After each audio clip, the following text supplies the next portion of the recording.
दोस्तों, आज हम आप सबसे एक ऐसी बात शेयर करने वाले हैं जो कि आप लोग अगर यदि पेपर प्लेट बिजनेस करते हैं तो आप लोग को इन बातों को ध्यान रखना बहुत ज़रूरी है। क्योंकि लोग इसी चीज़ का ध्यान नहीं रखते हैं और मशीन लगाने के बाद वो मार्केट को कोसते हैं और अपने आप को कोसते हैं और इस बिज़नेस को कोसते हैं कि हम इस बिज़नेस में आके फंस गए, मेरा पैसा बर्बाद हो गया। तो आपको किन किन बातों को ध्यान रखना है जिससे कि आपका इस बिज़नेस में आपको कोई दिक्कत परेशानी ना हो और आप इजी काम कर सकें। तो प्लीज़ वीडियो को लास्ट तक देखिएगा। पूरी वीडियो में हम आपको पूरा डिटेल में बताएंगे कि आपको किन किन बातों को ध्यान रखना चाहिए मशीन लगाने से पहले और मशीन लगाने के बाद, जब जाकर के आपका काम सफल होगा और आगे बढ़ेगा। तो नमस्कार दोस्तों, मेरा नाम है सुनील और आप सबका बहुत बहुत स्वागत है मेरे इस यूट्यूब चैनल पे। दोस्तों, आज फिर से हम आप सबके लिए एक बहुत ही पावरफुल वीडियो लेकर के आए हैं जो कि आप लोग को देख के कुछ ना कुछ तो ज़रूर ही सिखा देगा।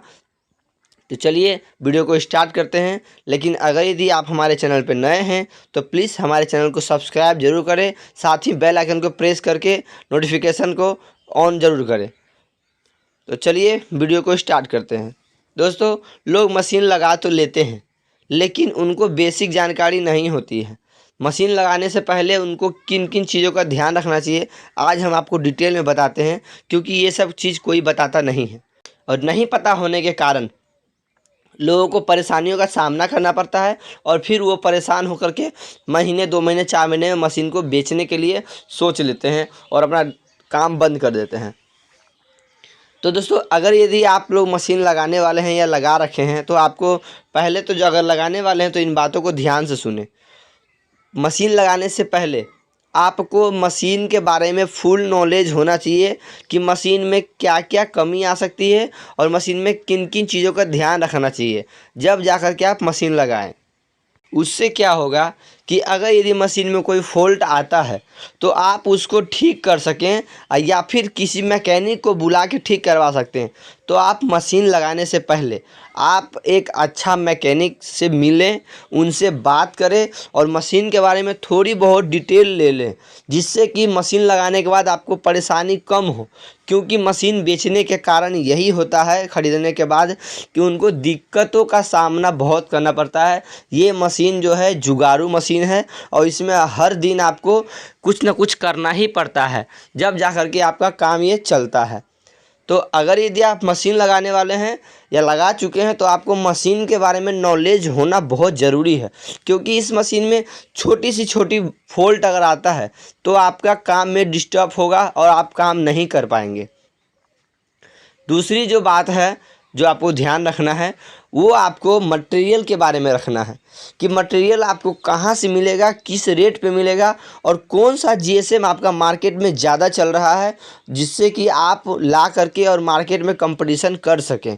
क्योंकि इस बिज़नेस में कंपटीशन बहुत है और देखा जाए तो हर बिज़नेस में कंपटीशन है, लेकिन आपको कंपटीशन को फॉलो करना आना चाहिए।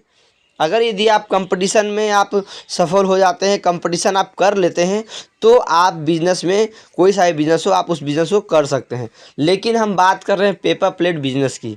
तो पेपर प्लेट बिज़नेस में भी आजकल बहुत लोग मशीन लगा रहे हैं और घर घर में मशीन लग रहा है। तो इसीलिए पहले आपको उसकी नॉलेज होना चाहिए, जिससे कि आप अगर यदि कहीं पे आप मशीन लगाते हैं तो उससे पहले उन परेशानियों का सामना करना सीख लें, जिससे कि आपको मशीन लगाने के बाद कोई दिक्कत परेशानी ना हो। और तीसरी जो बात है वो आपको ध्यान देना है डाई की सेटिंग, कि डाई की सेटिंग हमें कैसे करना है।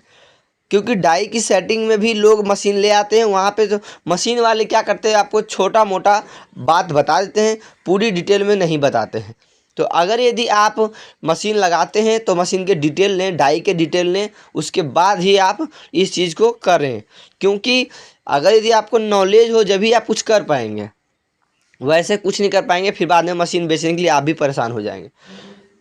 और एक बात है, अगर यदि आप इस बिज़नेस को करते हैं तो सबसे इम्पोर्टेंट जो बात है, जो सबसे महत्वपूर्ण ज़रूरी बात है, आपको रेट निकालना आना चाहिए कि कैसे इसका एवरेज निकाला जाता है, कैसे इसका रेट निकाला जाता है, किस रेट में हम परचेज़ करेंगे मटेरियल और किस रेट में हम इस चीज़ को सेल करेंगे। क्योंकि कोई भी आपको इस चीज़ के बारे में नहीं बताएगा कि इसका रेट कैसे निकाला जाता है। और अगर यदि आपको रेट ही निकालना नहीं आता हो तो फिर आप बिज़नेस कैसे कर सकते हैं, क्योंकि रेट निकालना बहुत ही बारीकी काम है। और जब तक आपको एकदम बारीकी से इसका रेट निकालने नहीं आएगा तब तक आप मार्केट में नहीं काम कर पाएंगे।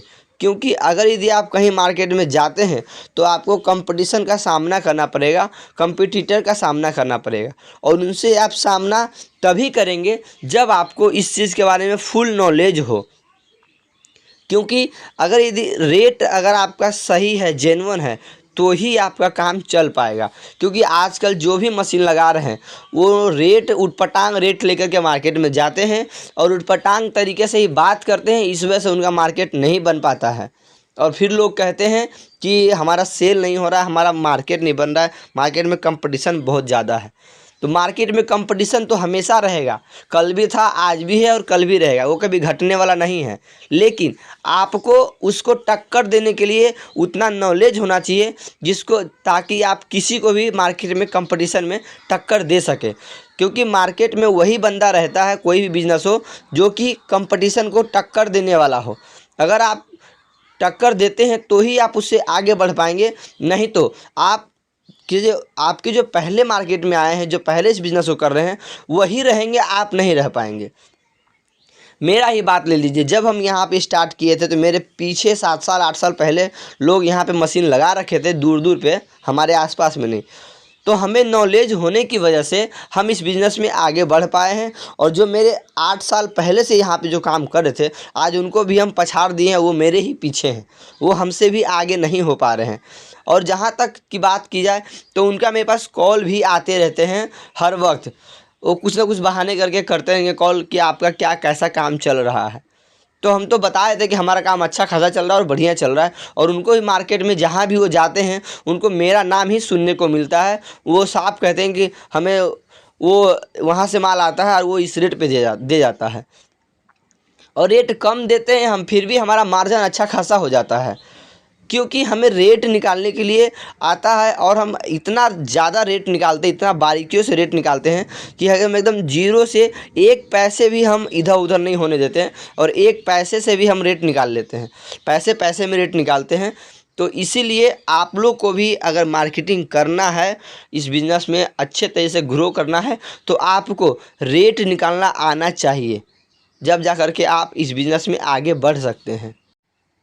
और एक ज़रूरी बात, अगर यदि आप इस बिज़नेस को करते हैं और सोचते हैं कि हम इस बिज़नेस में ग्रो करें, तो आपको थोड़ा पूंजी में नहीं हो पाएगा। अगर यदि आप सोचते हैं कि हम एक मशीन लगा लिए और 20-25 हज़ार का मटेरियल ले आए, तो आप नहीं काम कर पाएंगे। इन सब चीज़ों का भी ध्यान रखना होता है, क्योंकि अगर यदि आपको मार्केट में उतरना है तो खुल के काम करना है, रिस्क लेके काम करना है। अगर यदि आपके मन में डर रहेगा कि हम मशीन लगाते हैं, मेरा काम चलेगा या नहीं चलेगा, तो आप फेल हो जाएंगे। क्योंकि आप इसीलिए अभी हम पहले बताया कि आपको रेट निकालने आना चाहिए। अगर यदि आपको रेट निकालने आता है अच्छी तरह से, तो ही आप काम कर पाएंगे। और कैसे कर पाएंगे अब ये बताते हैं।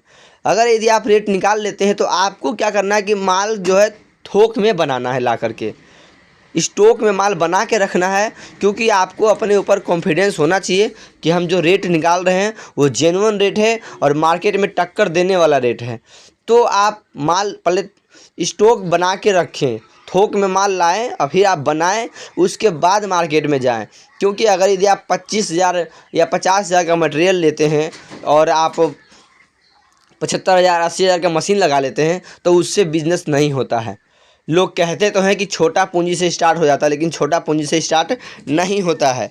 आपको ये भ्रम है मन में कि छोटा पूंजी से स्टार्ट होता है, ऐसा कुछ नहीं है। इसमें भी अगर ग्रो करना है तो पूंजी बहुत ज़्यादा लगाना पड़ता है, जब जाके आप ज़्यादा कमाएंगे। क्योंकि अगर आप इन्वेस्ट ज़्यादा करेंगे तो आपको ज़्यादा इनकम होगा। और इन्वेस्ट ज़्यादा कब करेंगे? जब आपको इसके बारे में फुल नॉलेज होगा। क्योंकि वैसे तो मन में डर रहेगा कि चलेगा या नहीं चलेगा। अगर यदि आपको अंदर से फुल डिटेल आपको मालूम है, तो ही आप इस बिज़नेस में आप आ सकते हैं और इस बिज़नेस में आप ग्रो कर सकते हैं। तो अगर यदि आपको फुल डिटेल है तो आप घबराएं नहीं, डरे नहीं, आप स्टॉक में माल लेकर के आएँ और डायरेक्ट मार्केट में सेल करें और बल्क में सेल करने की कोशिश करें। छोटे मोटे व्यापारी को करें ही ना, क्योंकि छोटा मोटा व्यापारी अगर यदि आप करते हैं तो वो ज़्यादा आपको ब्लैकमेल करेंगे, ज़्यादा आपको परेशान करेंगे। डायरेक्टली बड़े पार्टी के पास जाएं और इस तरीके से जाएं जिससे उनको लगे कि नहीं, बंदा पहले से बिजनेस कर रहा है और अच्छा खासा इसको कॉन्फिडेंस है और एक्सपीरियंस है। अगर यदि आपको कॉन्फिडेंस में आप मार्केट जाते हैं, एक्सपीरियंस में मार्केट जाते हैं, तो आपको अच्छा रिस्पॉन्स मिलेगा मार्केट में। और एक बात, अगर आप मार्केट में जाते हैं तो कोशिश रहे आपका कि जाएं थोड़ी सी आप पर्सनैलिटी में, आप वैसे नहीं झोला में, थैला में, पन्नी में लेके चले गए सैंपल दिखाने के लिए, उस तरीके से नहीं करना है। आपको मार्केट में जाना है तो एक जेन्युइन बंदा बन के जाना है, बैग में सैंपल लेकर के जाना है, जिससे कि सामने वाले को थोड़ा सा अट्रैक्टिव हो, आपको देख के उसको लगे कि नहीं, बिजनेस करने वाला बंदा आया है मेरे पास, ऐसा वैसा वगैरह वगैरह नहीं आया है। क्योंकि आजकल जो भी नए लोग स्टार्ट कर रहे हैं वो मशीन लगा लेते हैं और झोला में डाल लेते हैं थाली प्लेट और चल देते हैं मार्केट में। तो उस तरह से मार्केट में रिस्पॉन्स नहीं मिलता है। और क्योंकि मार्केट में जो भी बैठे हुए हैं वो आपसे पहले से बिजनेस को कर रहे हैं, चाहे कोई सा भी बिजनेस हो, तो वो बंदा पहचानने की उनको कला है और वो पहचानते हैं कि बंदा कहाँ तक है, कहाँ तक काम कर सकता है। अगर यदि आप पर्सनालिटी में जाते हैं तो आपका ऑर्डर का ज़्यादा चांस होता है, क्योंकि बिज़नेस करने के लिए आपको सबसे जो ज़रूरी बात है, अहम बात है, वो आपको मार्केटिंग आना चाहिए। अगर यदि आप मार्केटिंग में एक्सपर्ट हैं तो आपको बिज़नेस करने से कोई नहीं रोक सकता है। तो इसलिए आप जब भी जाएँ तो मार्केट में पर्सनालिटी के साथ जाएँ और बढ़िया सैंपल लेकर के जाएँ, जिससे कि आपका चीज़ लोगों को पसंद आए। उम्मीद है कि आप लोगों को ये वीडियो पसंद आया होगा। अगर ये वीडियो पसंद आया हो तो प्लीज़ लाइक और सब्सक्राइब जरूर करें। मिलते हैं नेक्स्ट वीडियो में, तब तक के लिए धन्यवाद।